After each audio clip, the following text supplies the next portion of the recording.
Jeremiah 41 അധ്യായം 1 മുതൽ 18 വരെയുള്ള വാക്യങ്ങൾ.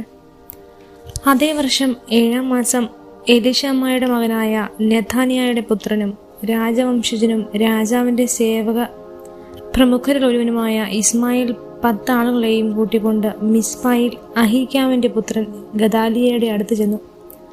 അവർ ഒരുമിച്ച് ഭക്ഷണം കഴിച്ചുകൊണ്ടിരിക്കുമ്പോൾ ഇസ്മായേലും കൂടെ ഉണ്ടായിരുന്ന 10 പേരും എഴുന്നേറ്റ് ഷാഫാന്റെ പുത്രനായ അഹീക്കാമിൻ്റെ പുത്രനും ബാബിലോൺ രാജാവ് ദേശത്തിൻ്റെ ഭരണാധികാരിയായി നിയമിച്ചവനുമായ ഗദാലിയയെ വാൾ കൊണ്ട് വധിച്ചു. ഗദാലിയയോടൊപ്പം അവിടെ ഉണ്ടായിരുന്ന എല്ലാ യഹൂദരെയും കൽദായ യോദ്ധാക്കളെയും ഇസ്മായേൽ സംഹരിച്ചു. ഗദാലിയയെ വധിച്ചതിൻ്റെ പിറ്റേ ദിവസം അതേ പരസ്യമാകുന്ന മുമ്പ് ഷെക്കേം, ഷീലോ, സമരിയ എന്നിവിടങ്ങളിൽ നിന്ന് 80 പുരുഷന്മാർ മുഖം ക്ഷൗരം ചെയ്തും വസ്ത്രങ്ങൾ കീറിയും ശരീരത്തിൽ മുറിവേൽപ്പിച്ചും കർത്താവിൻ്റെ ആലയത്തിൽ കാഴ്ചകളും ധൂപവും സമർപ്പിക്കാൻ വന്നു. നെഥാനിയായുടെ പുത്രനും ഇസ്മായിൽ മിസ്പായിൽ അവരെ എതിരേൽക്കാൻ വലിച്ചുകൊണ്ടുവന്നു. അവരെ കണ്ടപ്പോൾ അഹീകാമിൻ്റെ പുത്രനായ ഗദാലിയയുടെ അടുത്തേക്ക് വരുവിനെന്ന് പറഞ്ഞു. അവർ നഗരത്തിലെത്തിയപ്പോൾ നെഥാനിയായുടെ മകൻ ഇസ്മായേലും കൂടെ ഉണ്ടായിരുന്നവരും ചേർന്ന് അവരെ വധിച്ച് ഒരു കിണറ്റിൽ എറിഞ്ഞു കളഞ്ഞു. എന്നാൽ അവരിൽ 10 പേർ ഇസ്മായേലിനോട്, ഞങ്ങളെ കൊല്ലരുത്, ഞങ്ങൾ ഗോതമ്പ്, ബാർലി, എണ്ണ, തേൻ എന്നിവ സംഭരിച്ച് വയലിൽ ഒളിച്ചു വച്ചിട്ടുണ്ടെന്ന് പറഞ്ഞു. അതിനാൽ അവൻ അവരെ മറ്റുള്ളവരോടൊപ്പം വധിച്ചില്ല. ഇസ്മായേൽ കൊന്നവരുടെ ശരീരങ്ങൾ വലിച്ചെറിയപ്പെട്ട കിണർ ഇസ്രായേൽ രാജാവായ ബാഷായെ ഭയന്ന് ആസ രാജാവ് സ്വരക്ഷയ്ക്ക് വേണ്ടി നിർമ്മിച്ചതായിരുന്നു. നെഥാനിയായുടെ മകനായ ഇസ്മായേൽ അത് മൃതദേഹങ്ങൾ കൊണ്ട് നിറച്ചു.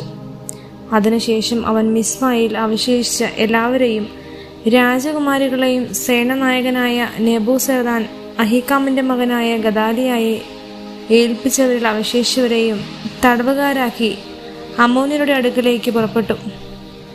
നെഥാനിയായുടെ മകൻ മിസ്മായിൽ വരുന്നതുവരെ വരുത്തിവെച്ച അനർത്ഥങ്ങൾ കരേയായുടെ മകൻ യോഹന്നാനും പടത്തലവന്മാരും അറിഞ്ഞു. അവർ യോദ്ധാക്കളെയും കൂട്ടി ഇസ്മായേലിനെതിരെ പുറപ്പെട്ട് ഗിബിയോനിലുള്ള വലിയ കുളത്തിനരികെ വെച്ച് അവനുമായി ഏറ്റുമുട്ടി. കരേയയുടെ പുത്രനായ യോഹന്നാനെയും പടത്തലവന്മാരെയും കണ്ടപ്പോൾ ഇസ്മായേലിന്റെ കൂടെ ഉണ്ടായിരുന്നവർ അത്യധികം സന്തോഷിച്ചു. മിസ്പായിൽ നിന്ന് തടവുകാരായി കൊണ്ടുപോയ എല്ലാവരും ഇസ്മായേലിനെ വിട്ട് കരേയയുടെ മകൻ യോഹന്നാനോട് ചേർന്നു. എന്നാൽ ഇസ്മായേൽ 8 പേരോടൊപ്പം യോഹന്നാനിൽ നിന്ന് രക്ഷപ്പെട്ട് അമ്മോന്യരുടെ അടുത്തേക്ക് ഓടിപ്പോയി. ഗദാലിയയെ വധിച്ചതിനു ശേഷം ഇസ്മായേൽ മിസ്പായിൽ നിന്ന് തടവുകാരായി കൊണ്ടുവന്ന യോദ്ധാക്കളെയും സ്ത്രീകളെയും കുട്ടികളെയും ഷണ്ഡന്മാരെയും യോഹന്നാനും പടത്തലവന്മാരും കൂട്ടിക്കൊണ്ടുപോയി. അവർ ബേത്ലഹേമിന് സമീപം കിംഹാം താവളത്തിൽ താമസിച്ചു. ഈജിപ്തിലേക്ക് രക്ഷപ്പെടുകയായിരുന്നു അവരുടെ ലക്ഷ്യം. ദേശത്തെ ഭരണാധികാരിയായ ബാബിലോൺ രാജാവ് നിയമിച്ച ഗദാലിയയെ ഇസ്മായേൽ വധിച്ചതിനാൽ അവർ കൽദായരെ ഭയപ്പെട്ടു. ജെറമ്യ 42 അധ്യായം 1 മുതൽ 22 വരെയുള്ള വാക്യങ്ങൾ. പടത്തലവന്മാരും കരേയയുടെ മകൻ യോഹന്നാനും ഹോഷയുടെ മകൻ അസറിയായും വലിപ്പച്ചെറുപ്പം എന്നീ സകല ജനവും വന്ന് ജെറമ്യ പ്രവാചകനോട് പറഞ്ഞു, ഞങ്ങളുടെ അപേക്ഷ കേട്ടാലും അവശേഷിക്കുന്ന ഞങ്ങൾക്ക് വേണ്ടി നിന്റെ ദൈവമായ കർത്താവിനോട് പ്രാർത്ഥിക്കുക. വലിയ ജനമായിരുന്ന ഞങ്ങളിൽ കുറച്ചുപേർ മാത്രമേ അവശേഷിച്ചുള്ളൂ എന്ന് നീ കാണുന്നുവല്ലോ. ഞങ്ങൾ ചരിക്കേണ്ട മാർഗവും ചെയ്യേണ്ട കാര്യങ്ങളും നിന്റെ ദൈവമായ കർത്താവ് ഞങ്ങൾക്ക് കാണിച്ചു തരുമാറാകട്ടെ. ജെറമ്യ അവരോട് പറഞ്ഞു, ഞാൻ നിങ്ങളുടെ അപേക്ഷ സ്വീകരിച്ചിരിക്കുന്നു. നിങ്ങളുടെ അഭ്യർത്ഥന അനുസരിച്ച് നിങ്ങളുടെ ദൈവമായ കർത്താവിനോട് ഞാൻ പ്രാർത്ഥിക്കാം. അവിടുന്ന് നൽകുന്ന മറുപടി നിങ്ങളെ അറിയിക്കാം. ഒന്നും മറച്ചു വയ്ക്കുകയില്ല.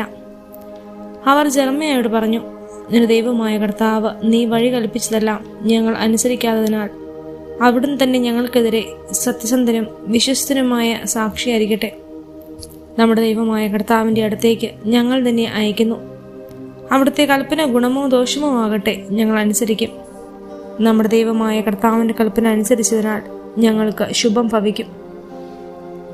10 ദിവസം കഴിഞ്ഞ് ജെറമ്യായ്ക്ക് കർത്താവിൻ്റെ അരുളപ്പാട് ലഭിച്ചു. അവൻ കരേയയുടെ മകനായ യോഹന്നാനെയും പടത്തലവന്മാരെയും വലിപ്പച്ചെറുപ്പം എന്നീ സകല ജനത്തെയും വിളിച്ചുകൂട്ടി. അവൻ അവരോട് പറഞ്ഞു, ആരുടെ അടുക്കൽ നിങ്ങളുടെ അപേക്ഷകൾ സമർപ്പിക്കാൻ നിങ്ങൾ എന്നെ അയച്ചുവോ, ഇസ്രായേലിന്റെ ദൈവമായ ആ കർത്താവ് അരുളി ചെയ്യുന്നു, നിങ്ങൾ ഈ ദേശത്ത് തന്നെ വസിച്ചാൽ ഞാൻ നിങ്ങളെ പണിതുയർത്തും, ഇടിച്ചു തകർക്കുകയില്ല. ഞാൻ നിങ്ങളെ നട്ടു വളർത്തും, പിഴുതു കളയുകയില്ല. എന്തെന്നാൽ നിങ്ങൾക്ക് വരുത്തിയ അനർത്ഥങ്ങളെക്കുറിച്ച് ഞങ്ങൾ ദുഃഖിക്കുന്നു. നിങ്ങൾ ഭയപ്പെട്ടിരുന്ന ബാബിലോൺ രാജാവിനെ ഇനി നിങ്ങൾ ഭയപ്പെടേണ്ട. കർത്താവ് അരുളിച്ചെയ്യുന്നു, അവനെ നിങ്ങൾ പേടിക്കേണ്ട. ഞാൻ നിങ്ങളുടെ കൂടെയുണ്ട്. ഞാൻ നിങ്ങളെ അവനിൽ നിന്ന് മോചിപ്പിക്കും. ഞാൻ നിങ്ങളോട് കാരുണ്യം കാണിക്കും. അങ്ങനെ അവൻ നിങ്ങളോട് ദയാപൂർവ്വം പെരുമാറുകയും നിങ്ങളുടെ ദേശത്ത് തന്നെ വസിക്കാൻ നിങ്ങളെ അനുവദിക്കുകയും ചെയ്യും. എന്നാൽ ഞങ്ങൾ ഈ ദേശത്ത് വസിക്കുകയില്ല, കർത്താവിൻ്റെ വാക്കുകൾ അനുസരിക്കുകയുമില്ല. ഞങ്ങൾ ഈജിപ്തിലേക്ക് പോയി അവിടെ വസിക്കും. അവിടെ യുദ്ധമോ യുദ്ധകാഹളമോ ഇല്ല, ക്ഷാമം ഉണ്ടാവുകയുമില്ല എന്ന് നിങ്ങൾ പറഞ്ഞാൽ, യൂദയാൽ അവശേഷിച്ചിരിക്കുന്നവരെ, കർത്താവിൻ്റെ വചനം കേൾക്കുവിൻ. ഇസ്രായേലിന്റെ ദൈവമായ സൈന്യങ്ങളുടെ കർത്താവ് അരുളിച്ചെയ്യുന്നു, ഈജിപ്തിലേക്ക് പോയി അവിടെ വസിക്കാനാണ് നിങ്ങൾ ഉറച്ചിരുന്നെങ്കിൽ, നിങ്ങൾ ഭയപ്പെടുന്ന വാൾ ഈജിപ്തിൽ വെച്ച് നിങ്ങളുടെ മേൽ പതിക്കും.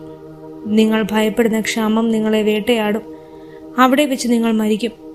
ഈജിപ്തിലേക്ക് പോയി അവിടെ വസിക്കാൻ തീരുമാനിക്കുന്ന സകലരും അവിടെ വെച്ച് വാളും ക്ഷാമവും പകർച്ചവ്യാധിയും മൂലം മരിക്കും. ഞാൻ വരുത്തുന്ന അനർത്ഥങ്ങളിൽ നിന്ന് ആരും രക്ഷപ്പെടുകയില്ല, ആരും അവശേഷിക്കുകയില്ല. ഇസ്രായേലിന്റെ ദൈവമായ സൈന്യങ്ങളുടെ കർത്താവ് അരുളിച്ചെയ്യുന്നു, ജെറുസലേം നിവാസികളുടെ മേൽ എൻ്റെ കോപവും ക്രോധവും ലഭിച്ചതുപോലെ ഈജിപ്തിലേക്ക് പോകുന്ന നിങ്ങളുടെ മേലും എൻ്റെ ക്രോധം ഞാൻ വർഷിക്കും. നിങ്ങൾ ശാപത്തിനും വിഭ്രാന്തിക്കും ഇരയാകും, നിന്ദയ്ക്കും പരിഹാസത്തിനും പാത്രമാകും. ഇവിടെ ഇനി ഒരിക്കലും നിങ്ങൾ കാണുകയില്ല. യൂദയായിൽ അവശേഷിക്കുന്നവരെ, നിങ്ങൾ ഈജിപ്തിലേക്ക് പോകരുതെന്ന് കർത്താവ് കൽപ്പിക്കുന്നു. സംശയിക്കേണ്ട, വ്യക്തമായ മുന്നറിയിപ്പ് നിങ്ങൾക്ക് ഞാൻ തന്നിരിക്കുന്നു. നിങ്ങളുടെ ദൈവമായ കർത്താവിനോട് ഞങ്ങൾക്ക് വേണ്ടി പ്രാർത്ഥിക്കുക. അവിടുന്ന് പറയുന്നതെല്ലാം ഞങ്ങളെ അറിയിക്കുക, ഞങ്ങൾ അനുസരിച്ചു കൊള്ളാം എന്ന് പറഞ്ഞ് നിങ്ങളുടെ ദൈവമായ കർത്താവിൻ്റെ അടുക്കിലേക്ക് എന്നെ അയച്ചപ്പോൾ നിങ്ങൾ നിങ്ങളെ തന്നെ മാരകമായി വഞ്ചിക്കുകയായിരുന്നു. ഇന്ന് ഞാൻ എല്ലാ കാര്യങ്ങളും നിങ്ങളെ വ്യക്തമായി അറിയിച്ചു. എന്നാൽ നിങ്ങളുടെ ദൈവമായ കർത്താവിൻ്റെ വാക്ക് നിങ്ങൾ ചെവി കൊണ്ടില്ല. നിങ്ങളെ അറിയിക്കാൻ അവിടുന്ന് എന്നെ ഏൽപ്പിച്ച ഒരു കാര്യവും നിങ്ങൾ അനുസരിച്ചില്ല. ആകയാൽ നിങ്ങൾ ചെന്ന് വസിക്കാൻ ആഗ്രഹിക്കുന്ന ദേശത്ത് വെച്ച് വാളും ക്ഷാമവും പകർച്ചവ്യാധിയും കൊണ്ട് നിങ്ങൾ മരിക്കും മുമ്പ് ഉറച്ചുകൊള്ളുവേൻ.